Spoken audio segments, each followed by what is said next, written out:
Commander Zethkar stood on the bridge of the massive hegemony dreadnought, staring at the blue marble that hung in space before them. Earth looked so small and insignificant compared to the mighty war machines that surrounded it. Dozens of alien warships floated in formation, their hulls gleaming with advanced weaponry and energy shields that could vaporize entire cities. This is what has the High Council worried?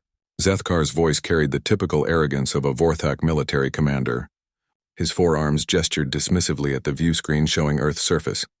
A primitive world covered mostly in water and useless vegetation? His second-in-command, a reptilian Esikatar named Hisek, slithered closer to examine the planetary scans.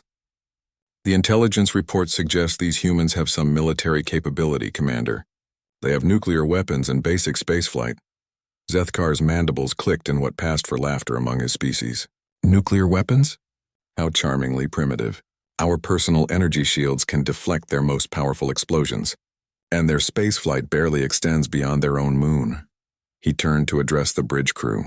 Begin the standard invasion protocol. Land forces in their major population centers. This should be over within one planetary rotation.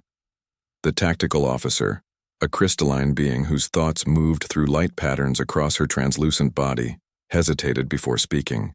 Commander, there are some unusual readings from the planet's surface. Large areas show minimal technological signatures but high biological activity.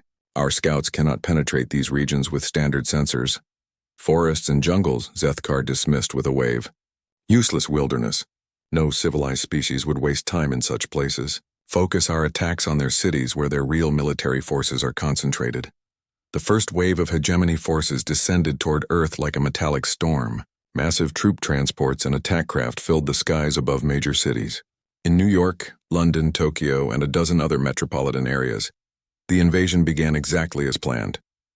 Human military forces responded with jets, tanks, and missiles, but their weapons barely scratched the alien armor. Within hours, most of Earth's major cities had fallen. News broadcasts around the world showed the same devastating scenes: human forces retreating, alien soldiers marching through empty streets, and government leaders either captured or in hiding. The hegemony's victory seemed complete and inevitable, but then something unexpected happened. The alien communication networks began reporting strange incidents from the wilderness areas they had ignored. Scout patrols sent into forested regions simply disappeared. Reconnaissance drones stopped transmitting when they flew over certain jungle areas.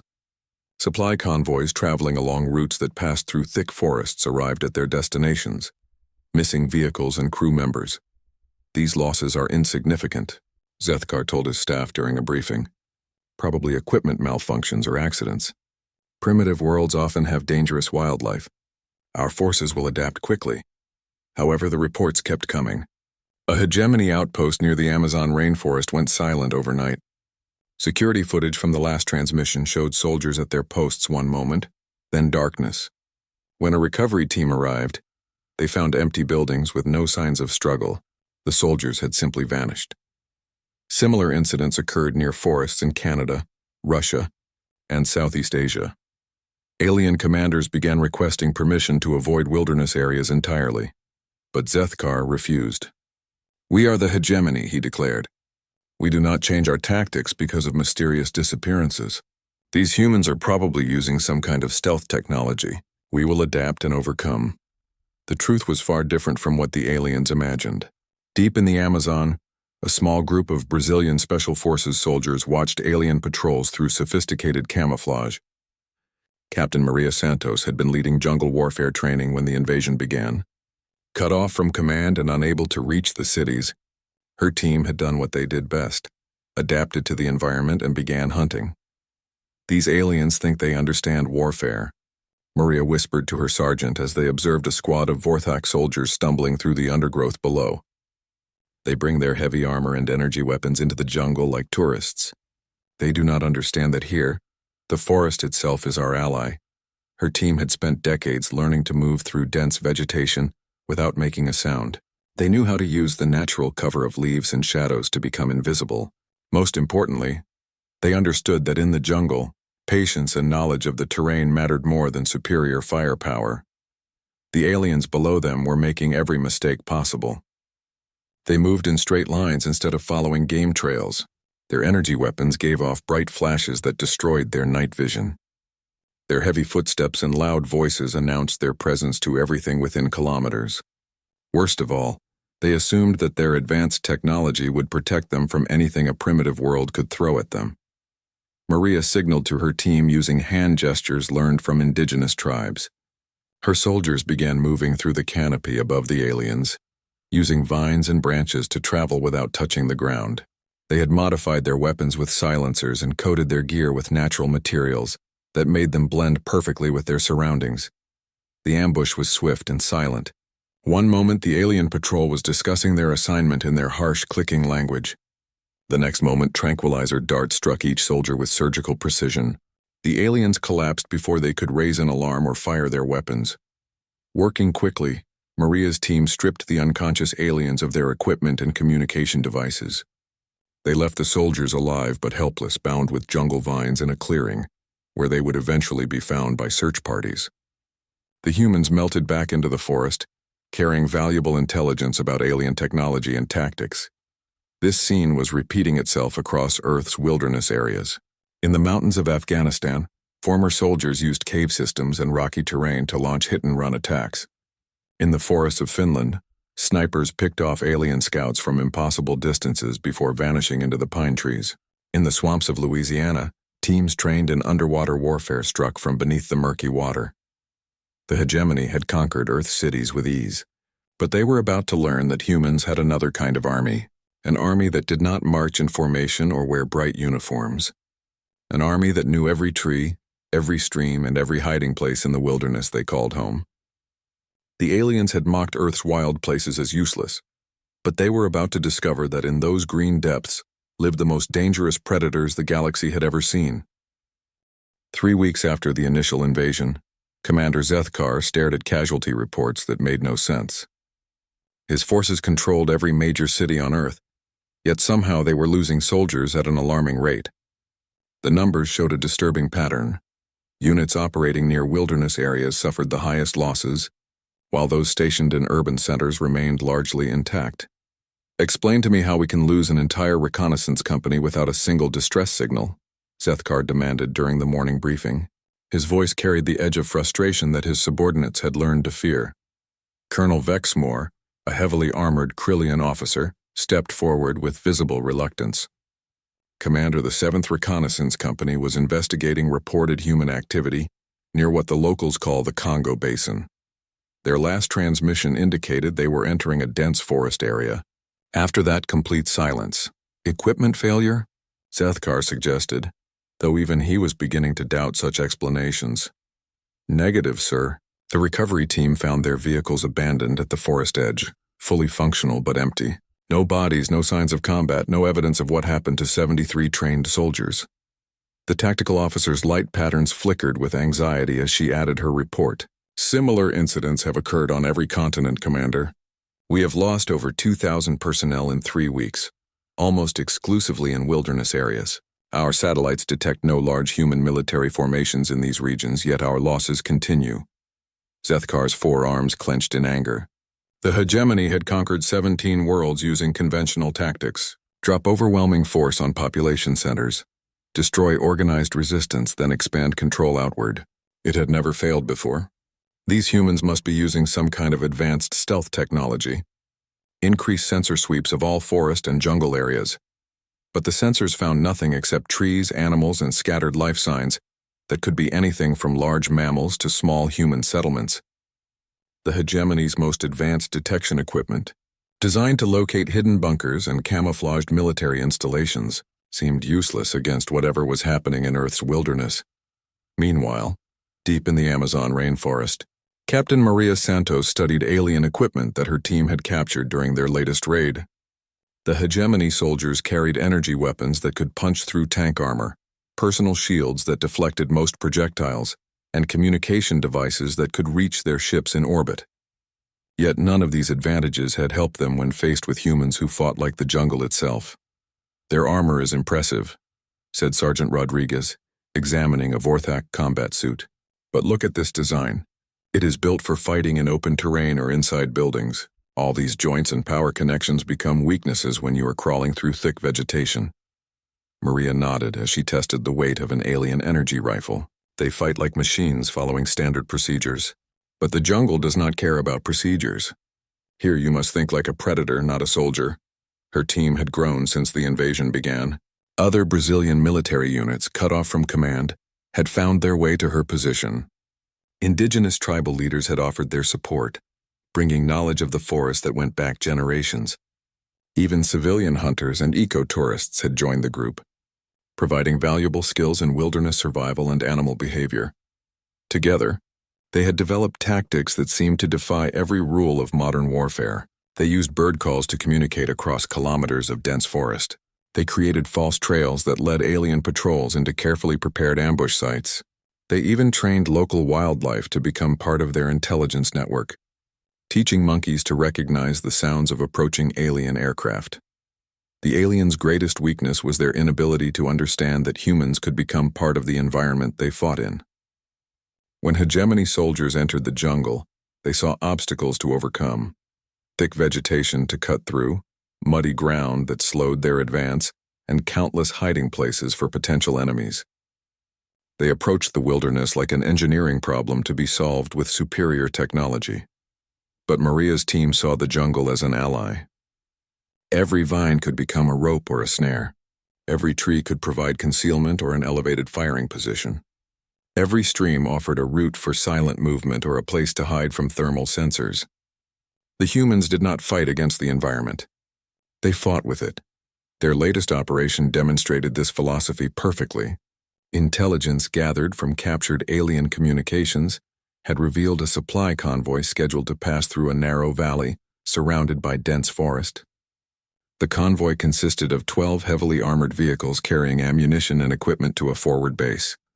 Instead of attacking the convoy directly, Maria's team had spent days preparing the jungle itself as a weapon. They cut strategic trees so they would fall at the first touch, creating instant roadblocks. They diverted a small stream to flood the valley floor, turning solid ground into treacherous mud. They even convinced a family of jaguars to relocate their territory by providing them with easy prey elsewhere, clearing the area of potential complications. When the alien convoy entered the valley, everything looked normal. Their scanners detected no hidden weapons or enemy soldiers. The trees stood straight and strong. The ground appeared solid and safe, but the humans had learned to think in 3 dimensions, using the forest canopy as their true battlefield. The attack began when gravity became the first weapon. Pre-cut trees crashed down with thunderous noise, blocking the convoy's escape routes and separating the vehicles from each other. The aliens immediately went to high alert, but their sensors still detected no enemy presence. The falling trees appeared to be a natural occurrence, perhaps caused by their vehicles' weight and vibration. Then the real assault began. Humans dropped from the canopy like deadly rain, landing on top of the armored vehicles with perfect timing. They used alien energy weapons taken from previous raids to cut through armor joints and disable communications equipment. Smoke grenades filled with natural plant extracts created a choking fog that overwhelmed the aliens' breathing filters. The battle lasted less than 10 minutes. When it ended, the convoy's cargo belonged to the human resistance, and the surviving alien soldiers found themselves tied to trees with messages attached to their armor. The messages were written in multiple Earth languages, but their meaning was clear. Welcome to our world. The trees have eyes, and the forest remembers everything. News of the convoy's destruction reached Zethkar within hours, along with similar reports from wilderness areas around the globe. In Canada, a hegemony supply depot had been raided by attackers who appeared to ski through the forest without leaving tracks. In Russia, an entire patrol had been found hanging upside down from tree branches, alive but thoroughly humiliated. In Australia, soldiers reported being stalked by invisible hunters who made sounds like native animals, but moved with obvious intelligence. The pattern was becoming impossible to ignore. Wherever the hegemony forces entered Earth's wild places, they found themselves outmatched by an enemy that seemed to be the wilderness itself. The humans were not just hiding in the forests and jungles. They were becoming part of them, turning every tree and stone into a potential weapon. Zethkar realized with growing dread that he was facing something the hegemony had never encountered before. An enemy that fought not with superior technology, but with perfect knowledge of their environment and the patience to use it effectively. High Admiral Kothvar arrived at Earth with a reputation that made even veteran hegemony commanders nervous. The massive Drakthul warrior had conquered the fortress worlds of the Sigma sector, using tactics so brutal that entire species surrendered rather than face his armies. His ship, the World Breaker, carried enough firepower to crack a planet's crust, and his personal guard were selected from the most feared warriors in the galaxy. Commander Zethkar felt his confidence return as he watched the Admiral's shuttle dock with his command ship. Surely someone of Kothvar's experience would solve the mysterious problems that had been plaguing the Earth invasion. The strange disappearances and failed patrols would end once a proper military mind took control of the situation. "Admiral," Zethkar began as soon as the massive alien stepped onto his bridge, "I must report some unusual resistance from the local population. They seem to be using unconventional tactics that—" Kothvar's 6 eyes fixed on the commander with obvious displeasure. "Unconventional tactics?" His voice rumbled like distant thunder. "Commander, I have conquered worlds where the inhabitants could phase through solid matter, fly without technology, and communicate telepathically across star systems. What possible tricks could these primitive humans possess that trouble a hegemony officer?" The Admiral's disdain was clear as he reviewed the casualty reports and incident summaries. To someone who had faced energy beings and hive-mind civilizations, the loss of a few thousand soldiers to what appeared to be guerrilla warfare seemed like gross incompetence rather than a serious military challenge. "These humans hide in their forests like frightened animals," Kothvar declared after studying the tactical displays. "We will flush them out with orbital bombardment and toxic gas.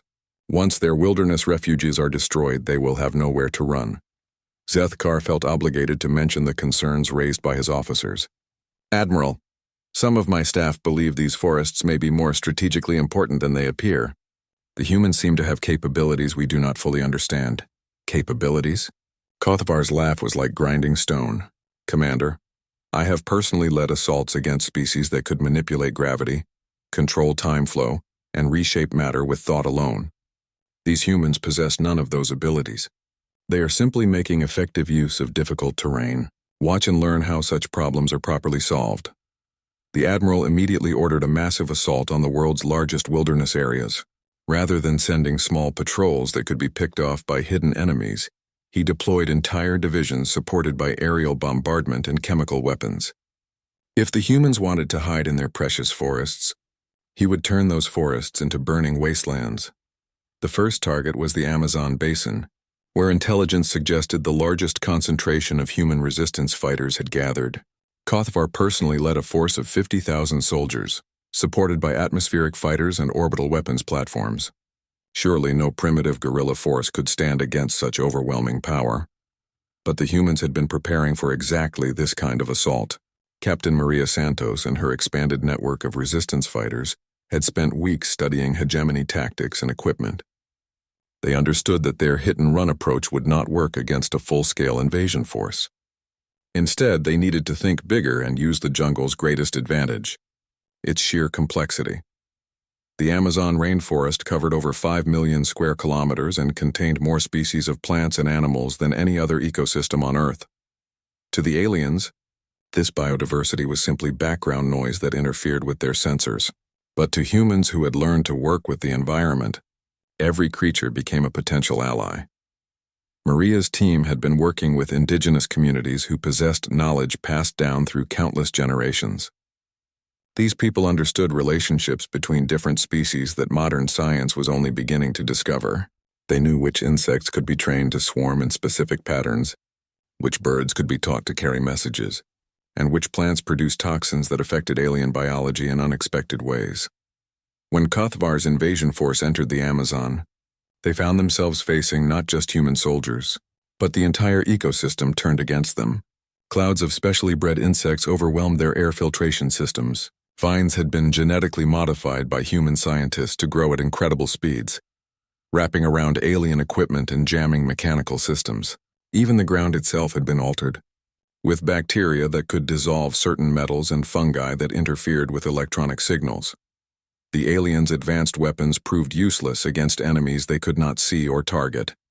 Energy beams that could melt tank armor had no effect on swarms of tiny flying creatures. Explosive shells designed to destroy fortified positions accomplished nothing when fired at trees that had been hollowed out and reinforced with alien materials taken from previous raids. Worst of all, the humans seemed to be everywhere and nowhere at the same time.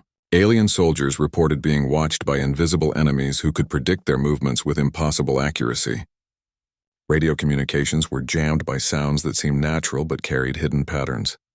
Supply lines were disrupted not by direct attacks, but by subtle sabotage that made equipment fail at critical moments. Admiral Kothvar found himself experiencing something he had never encountered before, a battle where superior firepower and advanced technology provided no meaningful advantage. His forces could destroy individual trees or small areas of forest, but they could not eliminate an enemy that was integrated into millions of square kilometers of living ecosystem.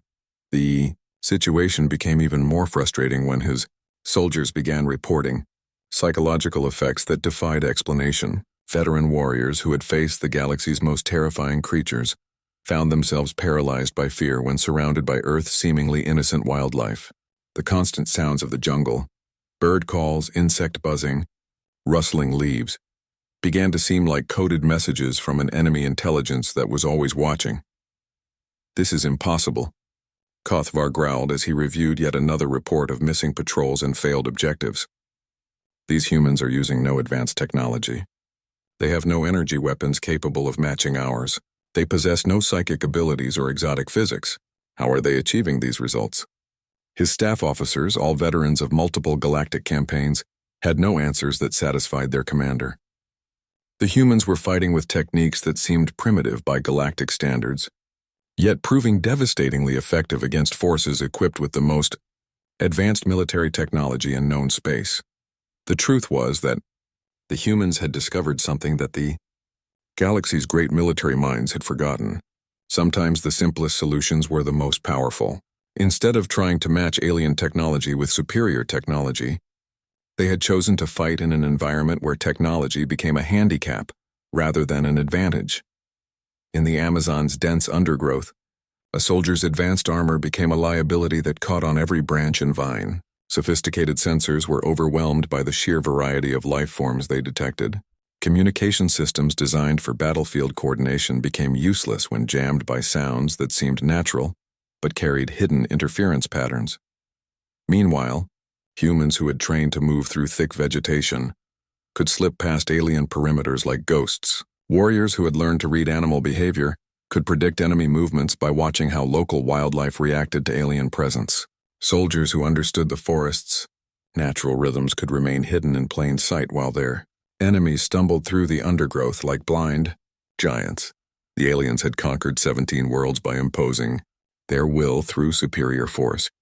But Earth's wilderness refused to be conquered. Instead, it absorbed the human defenders and made them part of itself, creating a new kind of army that fought not with weapons of war, but with the infinite creativity of life itself. Admiral Kothvar was beginning to realize that he faced an enemy unlike any he had encountered before. Not a military force to be defeated, but a living world that had learned to fight back. The first cracks in hegemony morale appeared not in battle reports, but in medical files. Dr. Sekmoth, the fleet's chief xenobiologist, found herself treating soldiers for conditions she had never encountered during decades of galactic warfare. Veterans who had conquered fortress worlds now refused to enter forested areas. Elite commandos who had faced energy beings and crystalline monsters cowered at the sound of earthbirds. "Admiral," Dr. Sekmoth reported during the daily briefing, "I have examined over 300 soldiers who have returned from wilderness operations. They display symptoms consistent with severe psychological trauma, but the trigger appears to be Earth's natural environment itself." Admiral Kothvar's massive frame tensed with frustration. "Are you telling me that my soldiers are afraid of trees and animals?" "Not exactly, sir. They report feeling constantly watched by an intelligence that uses the entire ecosystem as sensory organs. When they hear bird calls, they know the sounds carry information about their location to human fighters. When insects swarm around them, they understand it is not random behavior but coordinated reconnaissance. The forest itself has become an enemy that cannot be fought with conventional weapons." The Admiral's 6 eyes narrowed as he processed this information. In his experience, environmental factors were obstacles to overcome, not opponents to defeat. but the evidence was becoming impossible to ignore. His forces could destroy any specific threat they could identify and target, yet they were losing ground to an enemy that seemed to be the wilderness itself. Meanwhile, the human resistance network had evolved far beyond anything the aliens could have imagined. Captain Maria Santos now coordinated with similar groups on every continent, sharing tactics and intelligence through communication methods that relied on Earth's natural systems. Messages traveled through networks of trained animals, hidden caches, and even bacterial colonies that could carry information encoded in their genetic structure. The Resistance had learned to think like an ecosystem rather than a military organization. Each group specialized in techniques suited to their local environment, but all shared information and resources through connections that mirrored the natural networks found in healthy forests. Just as nutrients flowed through underground root systems to support trees across vast distances, intelligence and supplies moved through human networks that had become part of Earth's living systems. In the mountains of Afghanistan, former Special Forces soldiers used altitude and terrain to their advantage. They had modified hang gliders and wingsuits to allow silent movement between peaks, striking at alien installations from directions that seemed impossible. The thin air at high altitude affected alien physiology more severely than human, giving the defenders a natural advantage in any extended engagement. The African savannas presented a different set of opportunities. Here, human fighters worked with local wildlife in ways that seemed magical to alien observers. Elephants had been trained to recognize alien vehicles and trumpet warnings that could be heard for kilometers. Packs of wild dogs coordinated their hunting patterns with human ambush teams, driving alien patrols into prepared kill zones. Even insects played their part, with specially bred beetles that could chew through alien electronics while remaining undetectable to standard sensors. In the frozen forests of Siberia, Russian soldiers had developed techniques that used extreme cold as a weapon. They created ice structures that looked natural, but channeled alien movements into ambush sites. They trained polar bears to recognize alien equipment and become aggressive in its presence. Most cleverly, they learned to use the aurora borealis to mask their electronic signatures, making them invisible to alien sensors during magnetic storms. Each environment required different adaptations, but the underlying principle remained the same. Humans fought not as invaders trying to impose their will on the landscape, but as native species defending their natural habitat. This gave them advantages that no amount of advanced technology could overcome. Admiral Kothvar attempted to counter these tactics by bringing in specialists from across the hegemony. Tracking experts from desert worlds tried to follow human movements through jungle terrain, only to discover that Earth's complex ecosystems operated by completely different rules. Camouflage specialists found their techniques useless against enemies who did not hide from the environment, but became part of it. Even psychic warfare specialists proved ineffective against opponents whose mental patterns had become synchronized with the natural rhythms of their surroundings. The breaking point came during what Kothvar intended as his masterstroke, a simultaneous assault on all major wilderness areas using chemical weapons designed to kill everything larger than bacteria. If the humans wanted to fight as part of Earth's ecosystem, he would simply destroy that ecosystem and force them to face his armies in open terrain. But the humans had anticipated this possibility.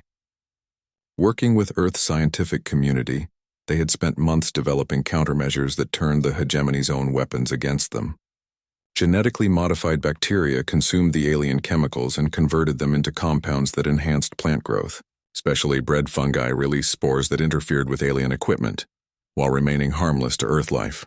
Even the planet's weather patterns had been subtly altered using techniques developed from decades of climate research. When the chemical bombardment began, something unprecedented happened. Instead of dying, Earth's wilderness seemed to come alive with new vigor. Plants grew faster and stronger than before. Animals became more active and aggressive.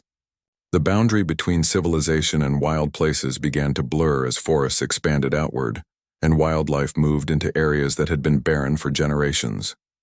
More disturbing for the aliens, the humans began displaying capabilities that seemed to transcend normal biological limits. Soldiers moved through thick vegetation without leaving traces that alien sensors could detect. They communicated across vast distances using methods that appeared to involve the ecosystem itself. Some even seemed to anticipate alien movements with accuracy, that suggested a form of collective intelligence shared between humans and their environment. Dr. Sekmoth struggled to explain what she was observing. "Admiral, the humans appear to be evolving in real time, not through genetic mutation, which would take generations, but through some kind of symbiotic relationship with their planet's biosphere. They are becoming something we have never encountered before." The Admiral found himself facing a situation that challenged everything he thought he understood about warfare. His enemies were not using superior technology or exotic abilities. They were simply so perfectly adapted to their environment that they had become nearly impossible to defeat within that environment. It was like trying to fight the ocean itself or wage war against gravity. Worse, the resistance was spreading beyond the wilderness areas. Urban populations who had initially welcomed alien rule as preferable to destruction began experiencing mysterious supply shortages and communication failures. City dwellers reported seeing impossible things: birds that carried messages, plants that grew in patterns obviously designed by intelligence, and wild animals that moved through urban areas with clear purpose. The aliens controlled Earth's cities, but they were discovering that on this strange world, the wilderness was not separate from civilization. The natural world and human society were connected in ways that made them parts of a larger whole. By becoming the enemies of Earth's wild places, the hegemony had declared war on the planet itself, and the planet, it seemed, was fighting back. The emergency session of the Hegemony High Council convened in a state of barely controlled panic. For the first time in galactic history, a single world was holding off the combined military might of 17 advanced civilizations. The situation on Earth had moved beyond embarrassing into territory that threatened the very foundation of hegemony power. Supreme Chancellor Vorthak, whose species had evolved from crystalline beings that processed information at the speed of light, struggled to comprehend the reports flowing in from Earth. "Explain to me." His voice resonated through harmonic frequencies that hurt lesser beings' auditory systems. "How a primitive world without faster-than-light travel is defeating armies that have conquered half the galaxy." Admiral Kothvar stood before the assembled council members, his massive frame somehow diminished by the weight of repeated failures. "Honored Chancellor, the humans are employing tactics that fall outside all known parameters of warfare. They have turned their planet's biosphere into a weapon system that operates beyond our ability to counter or predict." Councillor Hethron, representing the Machine Intelligence Collective of the Nexus Worlds, interjected with mechanical precision. Clarification requested. "Are you stating that biological processes are being used for military purposes in ways that exceed our technological capabilities?" "Affirmative," Kothvar replied, hating how the admission sounded. "The humans have achieved integration with their environment that allows them to function as an extension of planetary systems. They do not fight in their wilderness areas. They become the wilderness that fights us." The council chamber erupted in harmonics, clicks, and electromagnetic pulses as representatives from different species expressed their disbelief.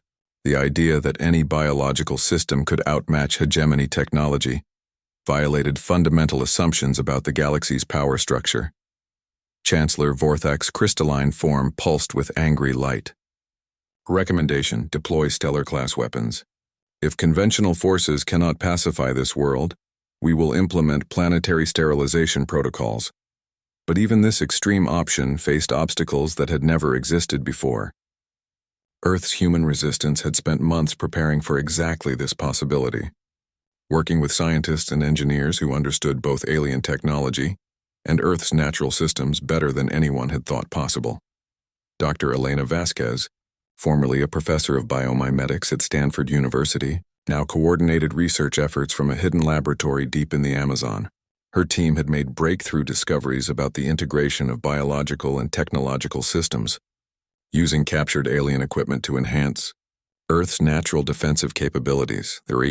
Aliens think in terms of singular solutions, she explained to Captain Maria Santos during one of their encrypted communication sessions. They see a problem, they apply force until the problem disappears. But biological systems do not work that way. They adapt, evolve, and develop redundant solutions that make them nearly impossible to eliminate completely. Working with indigenous knowledge keepers, computer scientists, and military tacticians, Dr. Vasquez's team had created something unprecedented: a distributed intelligence network that used Earth's biosphere as its processing system. Trees served as communication relays, fungal networks carried data across continents, and even bacterial colonies processed information in ways that alien technology could not detect or disrupt.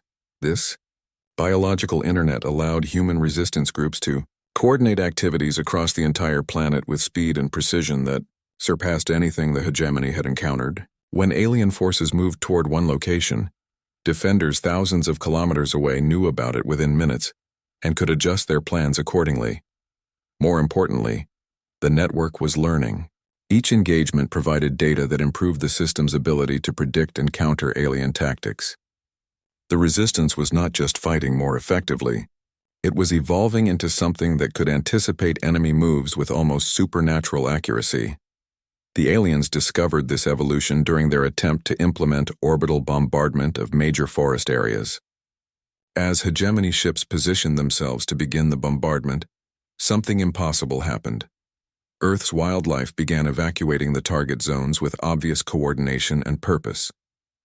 Millions of animals moved away from areas about to be bombed, following routes that seemed planned rather than instinctive. More disturbing, the evacuation patterns revealed that the planet's biological systems somehow knew details about alien planning that should have been secret. Animals avoided not just the primary target zones, but also secondary areas that the hegemony intended to strike if the humans retreated to them. "They know what we are going to do before we do it," Admiral Kothvar reported with growing desperation. "Every tactical decision we make appears to be anticipated by an intelligence network that spans their entire planet."